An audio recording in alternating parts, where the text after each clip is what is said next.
सभी को नमस्ते। ध्यान हमारे जीवन में बहुत ही महत्व रखता है। वास्तव में यदि ध्यान जीवन में आ जाए तो हम अपने लक्ष्य को आसानी से प्राप्त कर सकते हैं, क्योंकि ध्यान का अर्थ है जहाँ हम हों वहाँ पूरे के पूरे हों, सजग हों। ध्यान एकाग्रता से आरंभ होता है। हमारा मन जहाँ एकाग्र हो जाता है वहीं फिर हम ध्यान की स्थिति को प्राप्त कर लेते हैं। ध्यान की अनेकों विधियाँ शास्त्रों में बताई गई हैं। जो योगी लोग हैं, सिद्ध लोग हैं, वो भी बहुत सी ध्यान की पद्धतियों का वर्णन करते हैं। उसका कारण है कि हम सबके चित्त की स्थिति अलग अलग है।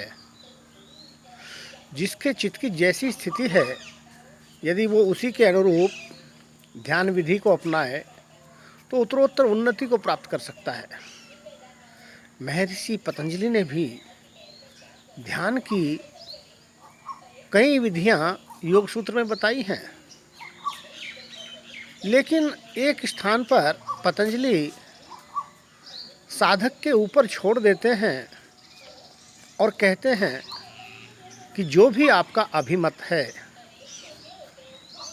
उसी का ध्यान कीजिए। जो भी आपका इष्ट है, जो भी आपको प्रिय है। क्यों? क्योंकि जो चीज़ हमें प्रिय होती है, जिसके प्रति हमारी श्रद्धा होती है, वहाँ पर हमारा मन आसानी से एकाग्र हो जाता है।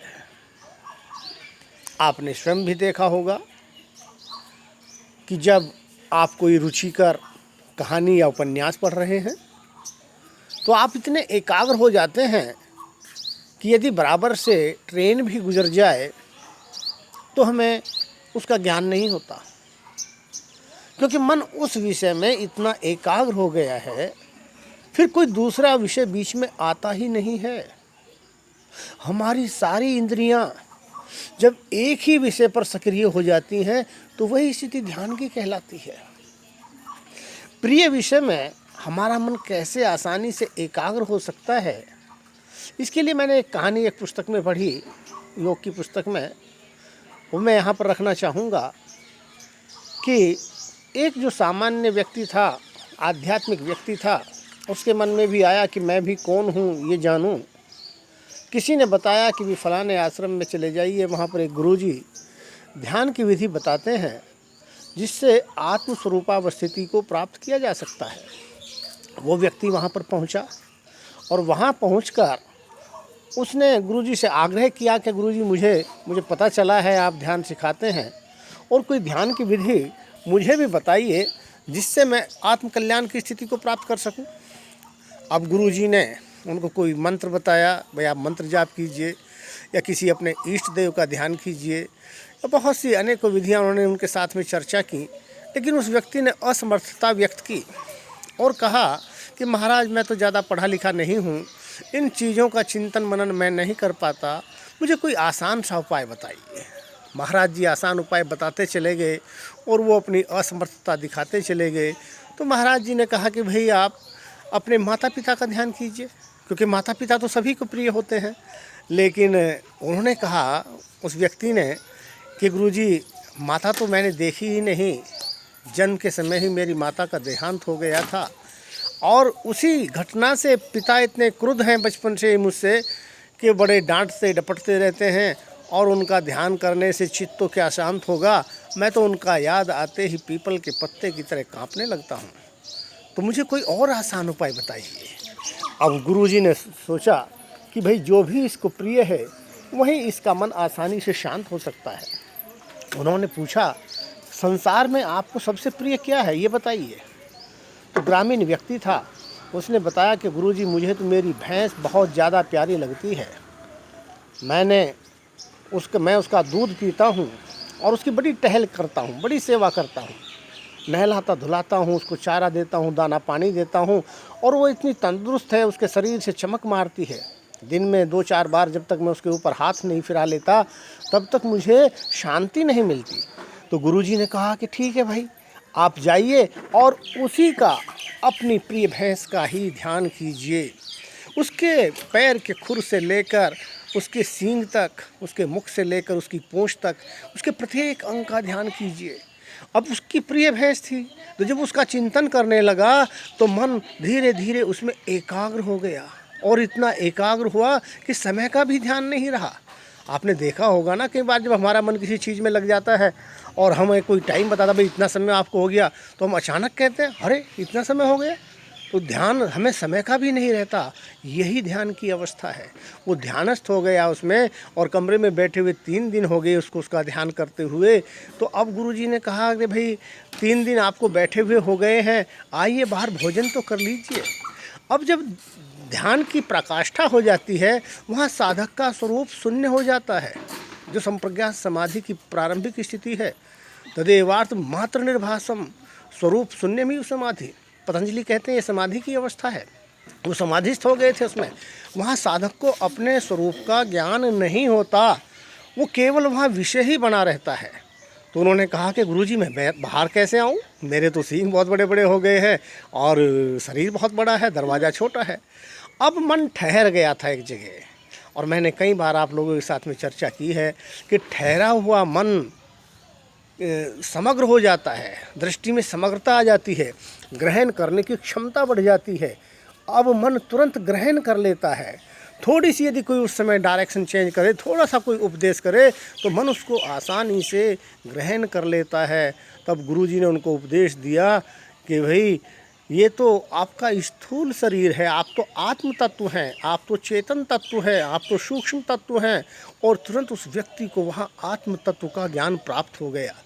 इस कहानी की सत्यता पर न जाएं, इसको समझाने वाले ने अपने तरीके से समझाया है कि कैसे हमारा मन आसानी से शांत हो सकता है, एकाग्र हो सकता है। जो भी आपका प्रिय विषय है, जब वो और आप ही रह जाएं, कोई तीसरा बीच में ना हो, वही तो ध्यान है। ध्यान की बहुत सी अलग अलग, मुझे तो दिखता है कि जब आप चिंतन करने लगते हैं तो हर जगह से आपको ध्यान की शिक्षा प्राप्त हो जाती है। एक गीत के 2 बोल हैं जो आपने भी सुने होंगे, मुझे बड़े अच्छे लगते हैं वो ध्यान के परिप्रेक्ष्य में। आ बैठ मेरे पास, तुझे देखता रहूं, न तू कुछ कहे न मैं कुछ कहूं। अर्थात मैं और तू एक दूसरे में खो जाएं, यही तो ध्यान है। जब हम अपने किसी एक विषय में खो जाते हैं तो मन शांत हो जाता है, ठहर जाता है, और मन का ठहरना ही तो ध्यान है। यहीं से, इस एकाग्रता से ही ध्यान आरंभ होता है। और यदि ये आध्यात्मिक विषय हो तो सोने में सुहागा होता है। बहुत शीघ्रता से व्यक्ति आत्मोपलब्धि को प्राप्त कर लेता है। लेकिन मैं तो ये कहता हूँ कि यदि किसी सांसारिक विषय में भी आप ध्यानस्थ हो सकते हैं, एकाग्र हो सकते हैं, तो रास्ता वहाँ से भी निकल सकता है। हम एकाग्र होते ही नहीं हैं, हम एक जगह ठहरते ही नहीं हैं, मन को एक जगह ठहरने की आदत ही नहीं है। इसीलिए हम कभी भी कुछ प्राप्त नहीं कर पाते।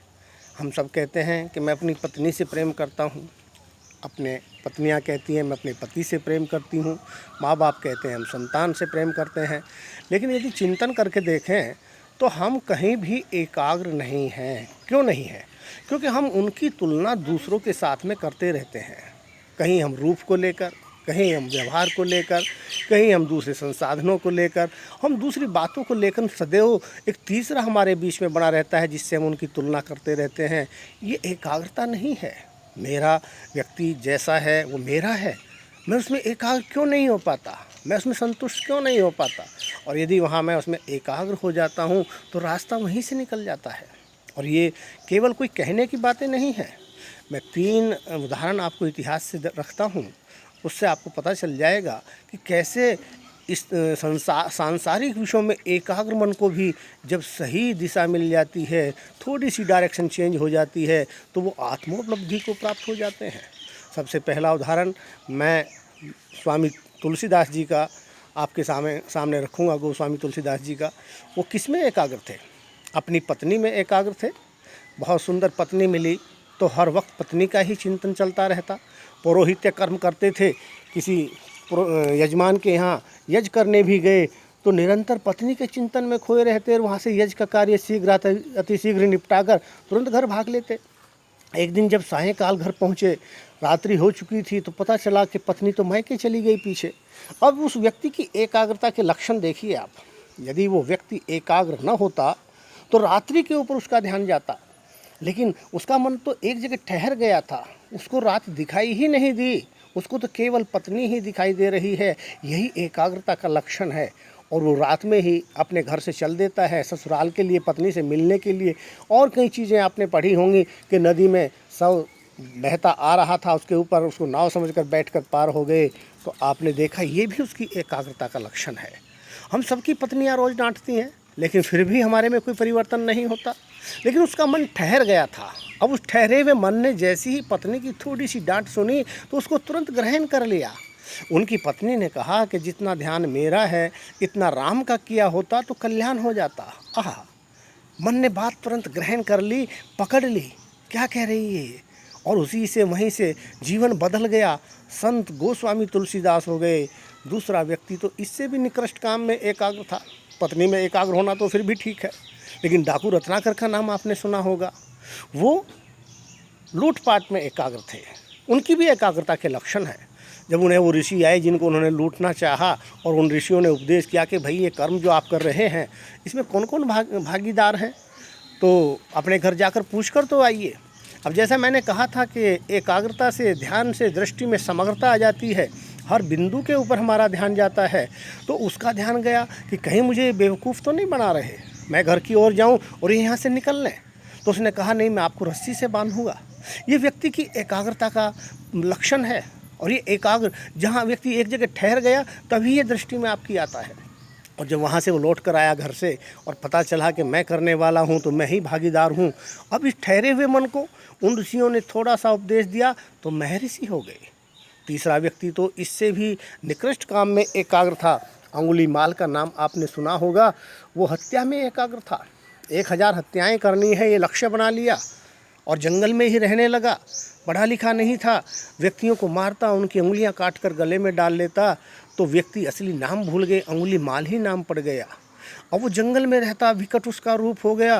भयभीत होकर लोग उधर से जाना बंद कर दिया लोगों ने। जो भी उधर से जाता उसको वो मार देता है। जंगल में ही रहता, कुछ वहीं पर कंदमूल खा लेता होगा। अब एक दिन वहाँ से महात्मा बुद्ध गुजर रहे थे। लोगों ने मना भी किया, लेकिन महात्मा बुद्ध तो सिद्ध पुरुष हैं, उनको भय कैसा। वो उसी रास्ते से जा रहे थे और जैसे ही उस पेड़ के नीचे से गुजरे जहाँ पर अंगुलीमाल बैठा रहता था, तो ऊपर से अंगुलीमाल कूदा और एक वाक्य बोला, ठहर कहाँ जाता है। महात्मा बुद्ध पलटे और एक वाक्य महात्मा बुद्ध ने मुस्कुराते हुए कहा कि मैं तो ठहर गया, तू कब ठहरेगा। उस व्यक्ति का मन एकाग्र हो गया था, एक जगह ठहर गया था। तुरंत उसका ध्यान उनके मुख के ऊपर गया। ये कौन व्यक्ति है जो मुस्कुरा रहा है, जिसके मुख पर इतना तेज है। मुझे तो देखते ही लोग मरने से पहले मर जाते थे, प्राण त्याग देते थे, लेकिन ये मुस्कुरा रहा है और ये क्या कह रहा है। इन बातों के ऊपर उसका ध्यान क्यों गया? क्योंकि उसका मन ठहरा हुआ था, वो हर बात को ग्रहण कर रहा था। यदि चंचल मन होता तो उसका ध्यान इन बातों के ऊपर न जाता, या तो वो हत्या कर देता या लूट लेता। लेकिन उसका ध्यान गया, ये कह क्या रहे हैं। तुरंत हाथ से खड़ग छूट गया, हाथ जुड़ गए और बोला कि महाराज आप क्या कह रहे हैं, मैं समझा नहीं। अब महात्मा बुद्ध ने थोड़ा सा उपदेश किया और वहीं से उसके हृदय से करुणा फूटी।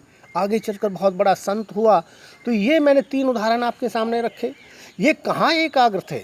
जहाँ इनका मन प्रिय था, जो विषय इनको प्रिय लगा उसमें इनका मन एकाग्र हो गया और वहीं से ध्यान की अवस्था को उन्होंने प्राप्त करके आत्मोपलब्धि को प्राप्त किया। मैं ये नहीं कहता कि सांसारिक विषयों में ध्यान लगाएंगे तभी आप आगे बढ़ेंगे।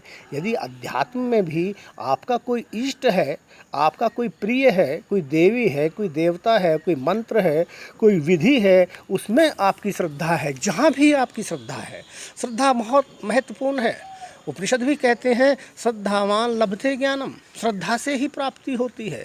और ये श्रद्धा भाव, ये प्रेम का भाव जिसके प्रति भी जग जाएगा वहीं से रास्ता निकल सकता है। मेरा कहना ये है कि पतंजलि कहते हैं यथाभिमत, भाई जो भी आपका अभिमत है, जिसमें भी श्रद्धा है आपकी, जो भी आपको प्रिय है उसी में मन लगाइए। इस सूत्र की अनेकों व्याख्याएं और भी शास्त्रों में प्राप्त हो जाती हैं, लेकिन मैं थोड़ा सरल अर्थ लेने वाला व्यक्ति हूँ। मैं सोचता हूँ कि परमात्मा भी सरल है, सरल हो जाइए तो आप परमपिता परमात्मा के रूप हो जाते हैं। बच्चे को हम क्यों भगवान कहते हैं? क्योंकि बच्चा सरल होता है। वो उसकी सरलता के कारण ही हम उसको बच्चे को भगवान का रूप कहते हैं। तो वैसे ही हर चीज़ का मेरा एक स्वभाव हो गया है कि शब्दों का अर्थ भी मैं सरल लूँ। तो यहाँ अभिमत का मैंने अर्थ लिया कि जो आपको प्रिय है उस प्रिय विषय में आपका मन आसानी से ठहरने लगेगा, और जब बार बार आप उसका अभ्यास करेंगे तो उस मन को एक जगह ठहरने का स्वभाव हो जाएगा। अब उस ठहरे हुए मन को आप यदि आध्यात्मिक विषय में भी लगाते हैं तो वो वहाँ भी आसानी से ठहरने लगेगा। जो हमारा प्रश्न होता है कि मन ध्यान में लगता नहीं है, आसानी से ठहरता नहीं है एक विषय के ऊपर, क्या करें? तो उसका सबसे अच्छा उपाय है कि पहले अपने मन को साधिए, जो भी आपका प्रिय विषय है उसमें अपने मन को लगाइए, वहीं पर ठहराने का अभ्यास कीजिए, और जब वो ठहर जाता है वहाँ पर, तब उसको यदि आप आध्यात्मिक विषय में भी लगाते हैं, मैं कौन हूँ इस प्रश्न के ऊपर भी लगाते हैं, तो धीरे धीरे मन वहीं पर ठहरने लगता है और शांत और निर्मल होकर आपको आत्मस्वरूपावस्थिति स्थिति को प्राप्त करा देता है। इन्हीं शब्दों के साथ में अपनी वाणी को विराम देता हूँ। ओम शांति शांति शांति।